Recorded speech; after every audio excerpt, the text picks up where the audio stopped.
Hello, welcome to ring stocks. ഇന്ന് നമുക്കൊരു അടിപൊളി ഐസ്ക്രീം കേക്ക് ഉണ്ടാക്കിയാലോ. വളരെ എളുപ്പമാണ്. ഒരു 10 മിനിറ്റ് മാത്രമേ ഉള്ളൂ മേക്കിംഗ് ടൈം. ബാക്കിയുള്ളത് ഫ്രീസിങ് ടൈമാണ്.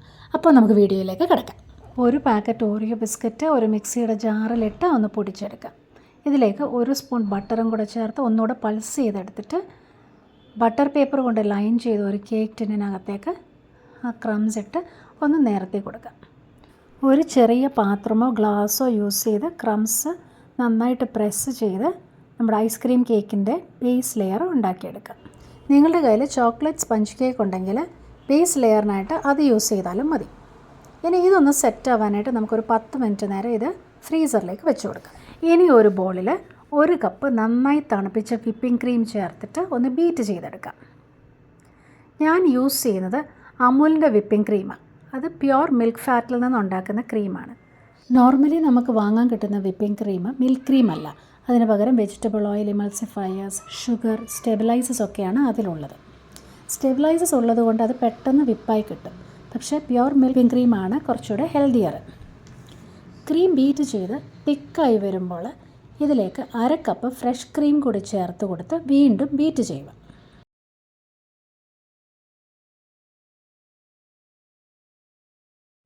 ഇനി ഇതിലേക്ക് തണുപ്പിച്ച കണ്ടൻസ് മിൽക്ക് ചേർത്ത് കൊടുത്ത് ബീറ്റ് ചെയ്യാം. ഞാൻ യൂസ് ചെയ്യുന്ന ക്രീമിൽ മധുരം ഇല്ലാത്തത് കൊണ്ട് ഞാൻ 1 കപ്പ് കണ്ടൻസ് മിൽക്ക് ചേർക്കുന്നുണ്ട്. നിങ്ങൾ യൂസ് ചെയ്യുന്ന ക്രീം സ്വീറ്റൻഡ് ആണെങ്കിൽ മധുരത്തിന് അനുസരിച്ച് മാത്രം കണ്ടൻസ് മിൽക്ക് ചേർത്താൽ മതിയാവും. ഇപ്പം ക്രീം നല്ല തിക്ക് ആൻഡ് ഫ്ലഫി ആയിട്ടുണ്ട്. അതിൻ്റെ വോളിയവും നല്ലതായിട്ട് കൂടിയിട്ടുണ്ട്.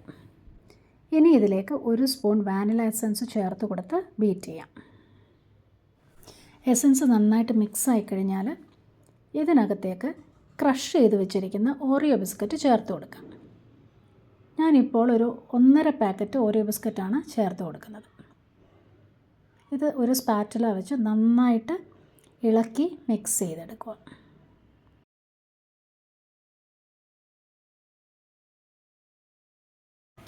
നിങ്ങൾക്ക് വേണമെങ്കിൽ ഇതിനകത്ത് നട്ട്സോ ഡ്രൈ ഫ്രൂട്ട്സോ ഒക്കെ ചേർത്ത് കൊടുക്കാം. ഇപ്പം നമ്മുടെ ഐസ്ക്രീം മിക്സ് റെഡി ആയിട്ടുണ്ട്. ഇപ്പം നമ്മൾ ഫ്രീസറിൽ വെച്ച ബേസ് പുറത്തെടുത്തു. നല്ല ഹാർഡായിട്ടുണ്ട്.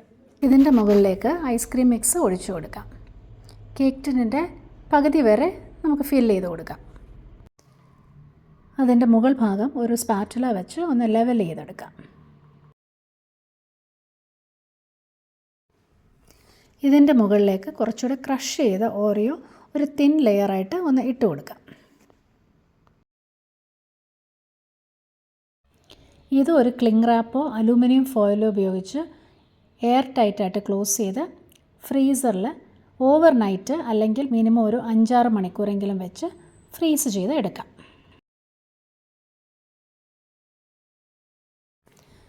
ആറ് മണിക്കൂറിന് ശേഷം നമ്മുടെ ഐസ്ക്രീം കേക്ക് പുറത്തെടുത്ത് അതിൻ്റെ ക്ലിംഗ് റാപ്പെല്ലാം ഓപ്പൺ ചെയ്തു.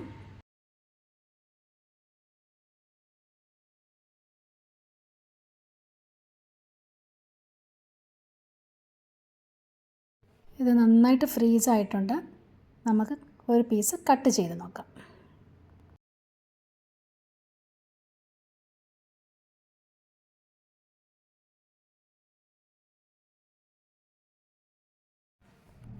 നല്ല അടിപൊളിയായിട്ട് വന്നിട്ടുണ്ട്. ആ ലെയേഴ്സൊക്കെ കാണാൻ നല്ല ഭംഗിയുണ്ട്. ഒന്ന് ടേസ്റ്റ് ചെയ്ത് നോക്കട്ടെ. അടിപൊളിയായിട്ടുണ്ട്. നല്ല ടേസ്റ്റിയാണ്. കുട്ടികൾക്കൊക്കെ വളരെയധികം ഇഷ്ടപ്പെടും. നിങ്ങൾ ഒരു പ്രാവശ്യമെങ്കിലും ഇതൊന്ന് ട്രൈ ചെയ്ത് നോക്കണം. ബേസ് ലെയർ ഉണ്ടാക്കാതെ ക്രീം ഫില്ലിങ് ഒരു എയർ ടൈറ്റ് കണ്ടെയ്നറിൽ ഒഴിച്ചു വെച്ച് ഫ്രീസ് ചെയ്താൽ നല്ലൊരു ഓറിയോ ഐസ്ക്രീമായിട്ട് നമുക്ക് സ്കൂപ്പ് ചെയ്ത് കഴിക്കാനും സാധിക്കും. ഇതുണ്ടാക്കി നോക്കിയിട്ട് നിങ്ങളുടെ എല്ലാവരുടെയും വിലയേറിയ അഭിപ്രായം കമൻസിലൂടെ അറിയിക്കുക. അതേപോലെ വീഡിയോ ഇഷ്ടമായെങ്കിൽ ലൈക്ക് ചെയ്യുക. ഫ്രണ്ട്സിനും ഫാമിലിക്കും ഒക്കെ ഒന്ന് ഷെയർ ചെയ്യുക. സബ്സ്ക്രൈബ് ചെയ്തിട്ടില്ലാത്തവരെ ദയവായിട്ടൊന്ന് സബ്സ്ക്രൈബ് ചെയ്യുക. Thank you very much.